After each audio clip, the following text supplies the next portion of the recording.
consolidar privilegios y la recepción de dinero público. Y sobre todo porque no se eliminen las causas de esos privilegios y el sustento económico que les resuelve la vida. Corrupción a todos los niveles y ausencia de libertades fundamentales es exactamente todo lo que trae consigo la imposición de la ideología de género en los países. Precisamente porque se impone, precisamente porque hay que imponerla. Imponerla para que triunfe. ¿Por qué? Porque esto funciona como una dictadura. En el discurso del nuevo presidente se lee que se compromete a defender la integridad física y moral del Estado y la independencia de las instituciones democráticas. Son palabras textuales. Me gustaría poder informar a todos de que hay un alto riesgo de corrupción institucional cuando se impone la ideología de género como una moral de Estado. Moral estatal obligatoria en todos los ámbitos por presión e intereses de unos lobbies privilegiados que están altamente subvencionados por poderosos organismos internacionales. Trataré de explicarme. La implantación de una moral estatal implica coacción e imposición, puesto que el Estado se inmiscuye en ámbitos de la privacidad personal. En España se han promulgado una maraña de legislaciones que vulneran derechos fundamentales, que crean extraños delitos de pensamiento y expresión y que imponen sanciones y censuras de todo tipo para conseguir su implantación. Y muestran un poder legislativo mancillado por la traición a los intereses de los ciudadanos que les han votado. Y si el poder legislativo se corrompe con estas leyes liberticidas, el Ejecutivo se corrompe también con su aplicación. Y el Poder Judicial pierde toda ecuanimidad cuando no solo no hay presunción de inocencia para determinados ciudadanos, sino que ha de juzgar nuevos delitos imprecisos y de imposible tipificación, que en muchos casos dependen de la percepción del agraviado y no de hechos objetivos. Por ejemplo, las actitudes masculinas, la opinión sobre un comportamiento homosexual o la mención de estudios médicos y científicos respecto a la transexualidad son ahora, en muchos lugares, y en España concretamente, infracciones punibles de machismo, de homofobia y de transfobia. Y cuando se mancillan los tres poderes, cuando los tres poderes colaboran en actuar contra la Constitución y los derechos humanos fundamentales, cuando pierden su independencia en lo que respecta a temas de ideología de género, el propio Estado se convierte en un organismo corrupto. Veamos el caso de España. En España hay miles de grupos que dicen defender los derechos de las mujeres, sin contar con la inmensa mayoría de nosotras, que se han arrogado nuestra voz sin motivo, y comienzan a multiplicarse poderosos grupos que dicen defender los derechos de las personas LGTBI, sin ninguna representatividad. Los más poderosos, que lo sepan ustedes, son afines a partidos políticos consolidados, y se les subvenciona con miles y miles de millones de euros, y estoy hablando de miles y miles de millones de euros, como si su presunta representatividad de mujeres y de personas LGTBI fuera cierta. Ese dinero público se justifica en su misión de erradicar la existencia de desigualdades entre hombres y mujeres, entre homos y heteros. Desigualdades inexistentes en España, que después de miles de millones de euros, después de marchas mujeriles multitudinarias, después de días del orgullo pagados con dinero público, después de acceder a los menores con cursos y talleres, esos grupos afirman que siguen igual estas discriminaciones y que incluso se acrecientan. Y es lógico. Si un grupo justifica su existencia en la existencia de un problema, es el primer interesado en perpetuarlo, o al menos en decir que sigue existiendo. Esto es pura corrupción. Las políticas de género en España han creado un entramado de redes clientelares que luchan por su sustento y que cada vez es más difícil de desmontar y más caro de mantener. Es carísimo de mantener económicamente todo este entramado. No dejen que esto suceda en el Perú. En España, los lobbies de género han creado artificialmente problemas para presentarse luego como solución. Y para ello han ocultado o manipulado datos y cifras a su conveniencia, con el apoyo de los gobiernos que asumen esta ideología. Este engaño social ha llevado a la magnificación de cifras de violencia y muerte de mujeres a manos de los hombres, pese a ser España uno de los países con cifras más bajas en Europa de esa mal llamada violencia de género. De Europa y del mundo, es uno de los países que menos violencia tenemos. A la desaparición de las cifras de hombres maltratados o muertos a manos de sus mujeres, a la desaparición de niños muertos a manos de sus madres o a la imposibilidad de determinar los suicidios de hombres muertos en procesos de divorcio. No dejen que esto suceda en el Perú. En España, las denuncias falsas de la mal llamada violencia de género son casi inexistentes en cifras oficiales. Y sin embargo, cada uno de los españoles conoce casos de mujeres que han mentido y denunciado a sus parejas para obtener ventajas en los procesos de divorcio. Imaginen la esquizofrenia que hay entre la sociedad y los medios de comunicación. La esquizofrenia que supone el que la realidad y las cifras oficiales que vocean estos medios de comunicación son completamente divergentes. Y no se puede decir en voz alta que esto está sucediendo, porque en España existe una ley de género para erradicar la violencia contra las mujeres, que persigue al varón, que le despoja de su presunción de inocencia, convirtiéndole en un maltratador genético, que no ha salvado ni a una sola mujer, que se ha llevado infinitos fondos públicos y que necesita de la ocultación y de la mentira para justificarse. Por favor, no dejen que esto suceda en el Perú. En España se han promulgado leyes que, con el objetivo de igualar derechos de heterosexuales y personas LGBTI, vulneran la igualdad ante la ley, creando una casta privilegiada por su opción sexual. Leyes que instauran nuevos delitos sin tipificación clara, a veces son simplemente faltas, generando arbitrariedad e inseguridad jurídica, que imponen una inversión de la carga de la prueba, dejando al acusado sin presunción de inocencia, que niegan el derecho a la libre expresión, a la libre opinión, al libre pensamiento y a la libertad de culto, que autorizan a personas del colectivo a acceder a los menores para adoctrinarlos en género, que imponen conocimientos sobre homosexualidad en todas las etapas educativas, vulnerando el derecho de los padres a la educación de los hijos en sus propios valores, y que finalmente, y para cerrar el círculo, prohíben con multas la crítica de la propia ley y con altas multas las terapias de reasignación de orientación sexual con el consentimiento del propio interesado. No dejen de ninguna manera que esto suceda en el Perú. Y vamos al eje de mi alocución, las políticas educativas. La prueba de fuego que señala el grado de libertad y de tolerancia de una sociedad. Porque si hay algo en la historia que se nos ha puesto en evidencia, es que los totalitarismos siempre han puesto sus sucias manos en la educación de los menores. Y son por dos razones evidentes.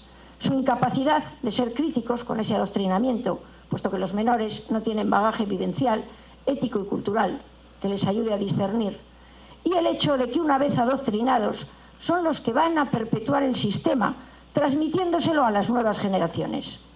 Por eso es tan grave y tan determinante detectar y eliminar las intromisiones estatales en los ámbitos privados y en las conciencias de los ciudadanos, y muy especialmente en los menores.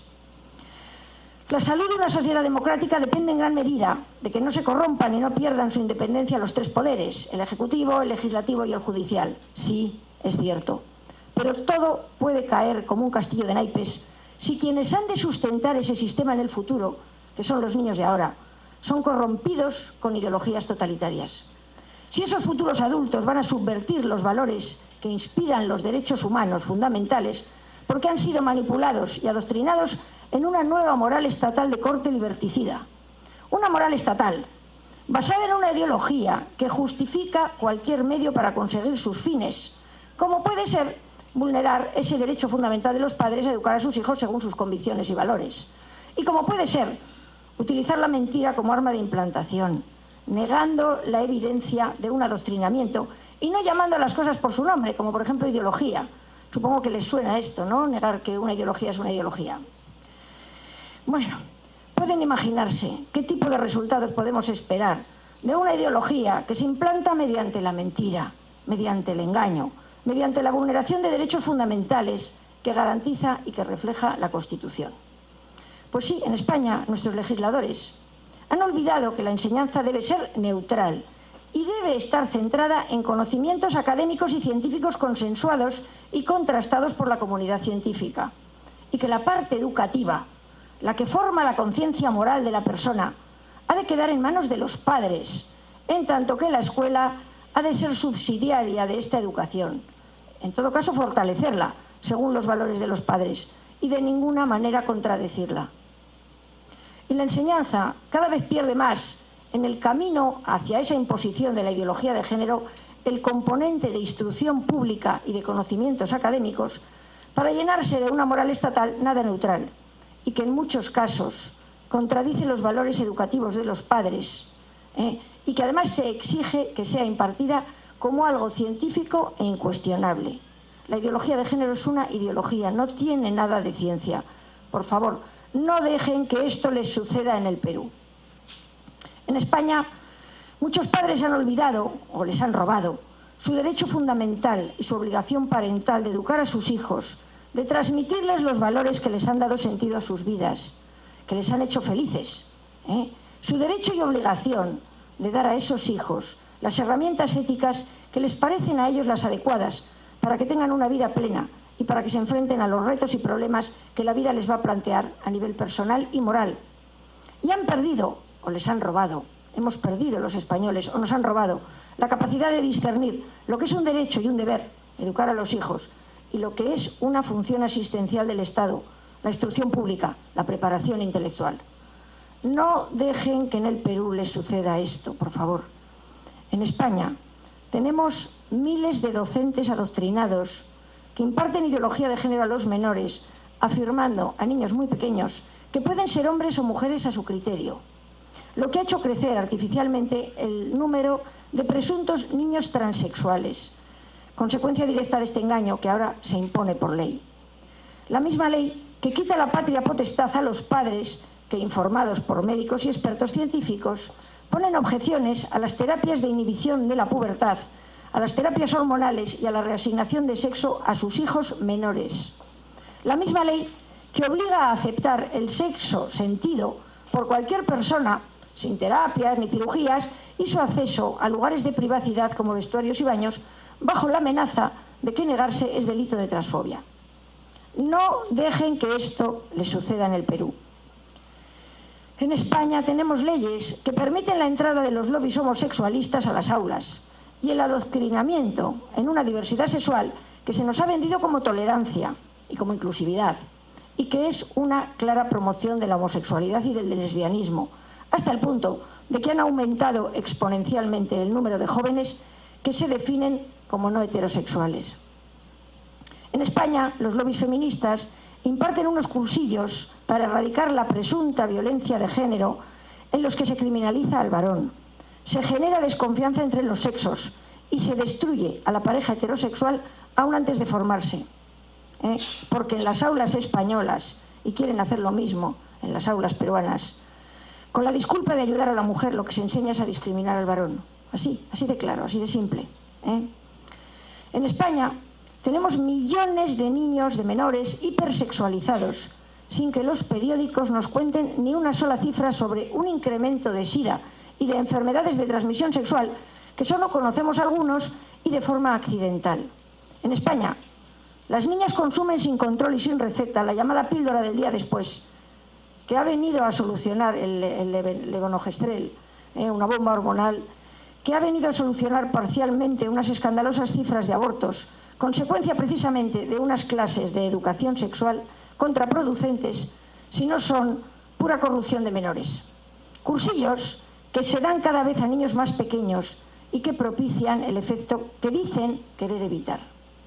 Finalmente, y para cerrar esta implantación del totalitarismo de género, en España se está tramitando una ley mordaza en la que va a estar prohibido criticar este entramado, va a estar prohibido exigir los derechos vulnerados, va a estar prohibido opinar libremente sobre determinados colectivos, va a estar prohibido ejercer el derecho a la objeción de conciencia en las imposiciones de género, tanto por parte de profesionales como de padres.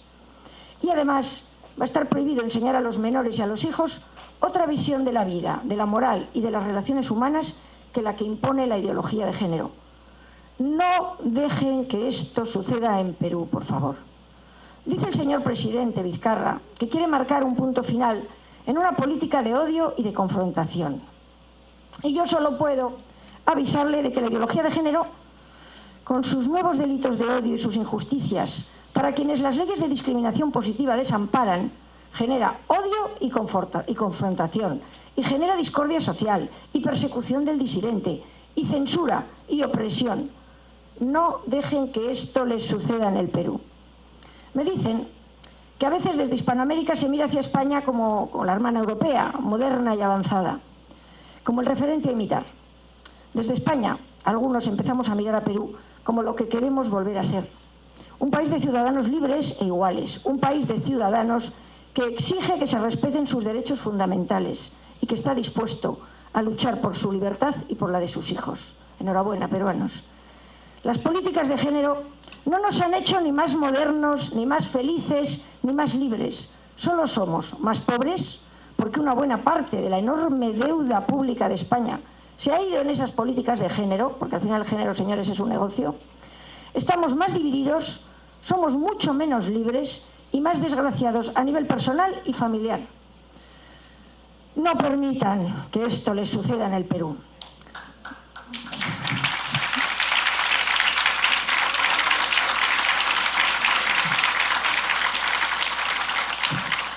Muchísimas gracias. Valga mi caso para que entiendan que no pueden perder de ninguna manera su libertad y sus derechos, dejándolos en manos de los lobbies del género y de los partidos políticos que los nutren y les amparan. En Perú, estoy hablando aquí en el Congreso, en la moderna España, no puedo ni hablar en una sala pública de pueblo, en un local de estos centros culturales pagados con el dinero de todos, que ahora solo se dedican a permitir e irradiar la moral estatal de la ideología de género. Y no puedo hablar, porque aunque pago con mis impuestos esos centros públicos, me deniegan las salas, culpabilizándome sin juicio, culpabilizándome sin presunción de inocencia, culpabilizándome a priori de los modernos delitos de fobias. O simplemente tampoco me dejan porque me envían grupos de aleccionados matones que son jóvenes adoctrinados en el odio y en el falso derecho que les han hecho creer de que pueden perseguir al disidente sin que nadie les haga nada. Cuando la ley Mordaza ya definitivamente se imponga, porque esto me está sucediendo, es la ley Mordaza, esta persecución social del disidente contará también con la maquinaria del Estado para acallar disidencias. Ahí me empezarán, por no decir nada, por denunciar a poner multas o penas de cárcel. Porque la última vuelta de tuerca de esta dictadura moral de la corrección política es que no se puede ni criticar ni avisar de lo que está pasando. Y se ve en el horizonte esa nueva ley en trámites que contempla también, y quédense ustedes sorprendidos, la destrucción de libros, documentos y materiales que señalen como no permitido a la violencia en nombre de la paz, a la persecución en nombre de la inclusividad. Todos ustedes tienen que saber que la ideología de género utiliza un lenguaje orwelliano. Siempre dice lo contrario de lo que realmente es. Porque en esta implantación de la dictadura del género que están empezando ahora ustedes a padecer, se comienza de muchas maneras. Se puede comenzar legalizando el aborto, fortaleciendo a los lobbies feministas o imponiendo ideología de género en las aulas. Pero se termina siempre de la misma forma, en una dictadura de pensamiento y en una inversión desproporcionada de fondos públicos para el género, sus políticas y sus lobbies. No lleguen ustedes a ello, señores congresistas, por favor, no lo permitan. Porque en su discurso el señor presidente Vizcarra dijo: propongo a los congresistas un pacto social a fin de luchar contra la corrupción e impulsar el desarrollo democrático e integrador. Podemos transformar este difícil momento en una nueva etapa política. Si le vale mi opinión al señor Vizcarra y a su gabinete, para impulsar la democracia y la integración, la vía es integrar a la familia en las políticas de gobierno para fortalecerla. La perspectiva de familia como célula social básica es imprescindible si se quiere una democracia saludable y fuerte, porque la debilidad y la desaparición de la familia, objetivo último de las políticas de género, hacen necesarias más políticas asistenciales. Lo que hace mayor presencia estatal es esa dicotomía a menos familia, más Estado. Y esa mayor presencia del Estado en la vida privada se traduce en menos libertad, por precisamente esa dicotomía de a más Estado, menos libertad. Y a su vez, la menor libertad naturalmente trae más corrupción. No permitan que la política entre en sus hogares, no permitan que se eduque a sus hijos en una moral estatal que los va a hacer esclavos. No permitan que el Estado peruano se torne en una dictadura de género. No permitan ni políticas de género, ni perspectivas de género, ni enfoques de género. Todo es la misma basura. dictadura de la ideología de género. Bueno, salí de mi casa para luchar en una guerra ideológica y cultural, una guerra que puede ser incruenta en sangre, pero es terrible en sufrimiento para sus víctimas. Hemos perdido hasta ahora todas las batallas, simplemente por incomparecencia, porque no sabíamos que estábamos en una guerra. Cuando esta guerra termine, para bien o para mal, yo volveré a mi casa. Mientras tanto, les emplazo a todos ustedes al campo de batalla. Muchísimas gracias.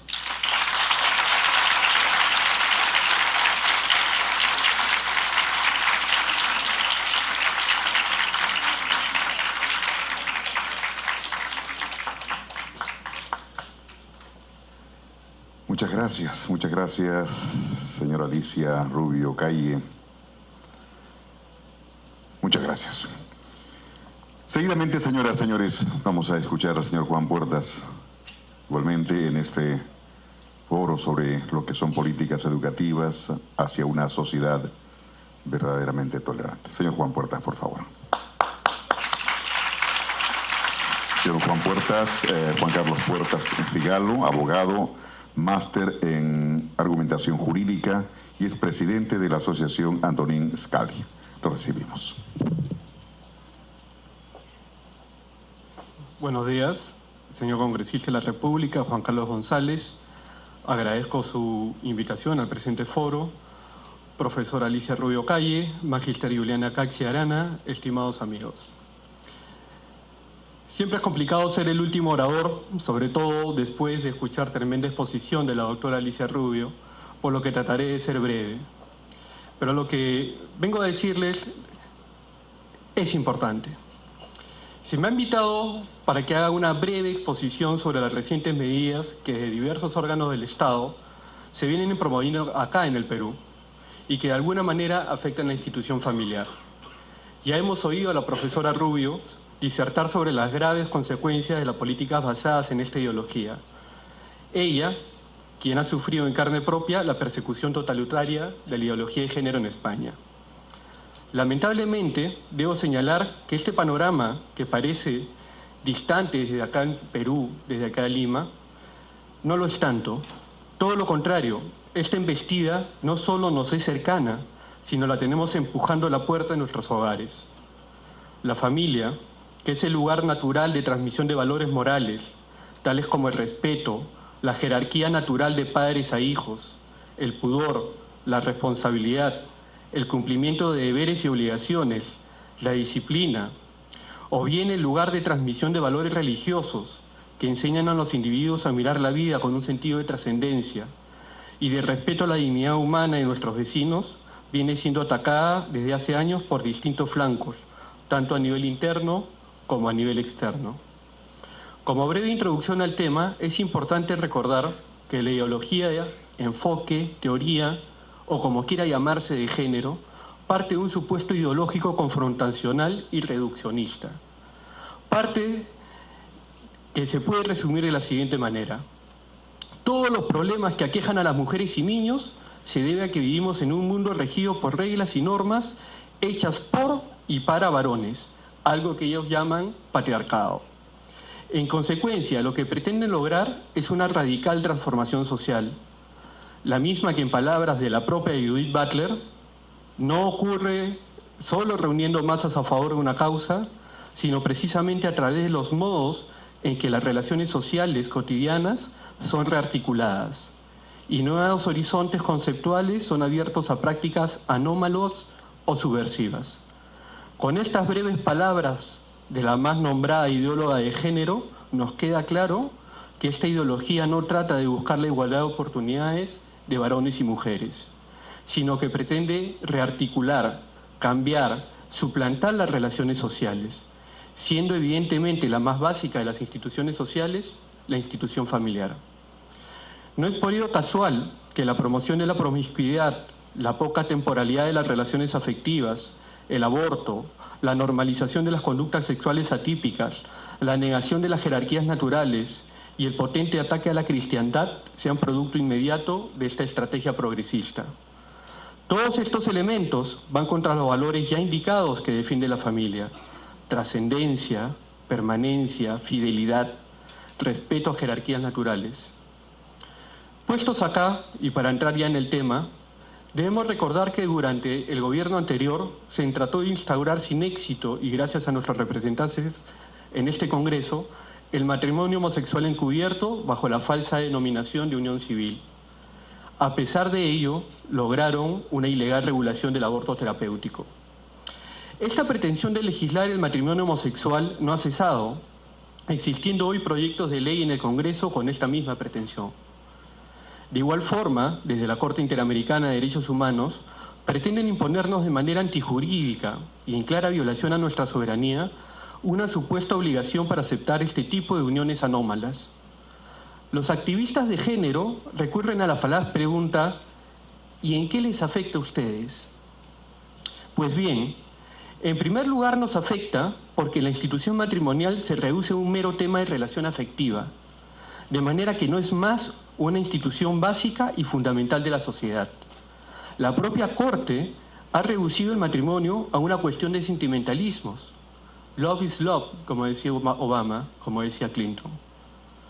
Si meditamos con un mínimo de profundidad este tema, encontramos que las relaciones afectivas no ofrecen ninguna razón de relevancia para trascender frente a la comunidad, sino que son importantes para la comunidad las relaciones solo cuando son generadoras de compromisos fuertes y lazos de parentesco, los que se crean únicamente por su potencialidad de generar prole.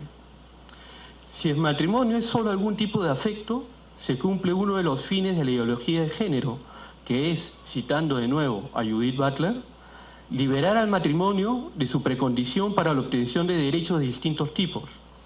Esta clase de gesto buscaría activamente desmantelar el término dominante, se refiere a la familia, y volver a formas de alianzas no centradas en el Estado que aumenten las posibilidades de relaciones de formas múltiples. Para Butler entonces, y para cualquiera que conozca un mínimo de lógica, es claro: si todo es matrimonio, nada es matrimonio, señores. Pero no solo ello, las prestaciones asistenciales están construidas bajo el supuesto de proteger a una prole desamparada en mérito a la solidaridad social. Proteger relaciones que no contribuyen con nuevos ciudadanos es, pues, para el Estado y para la comunidad un gasto sin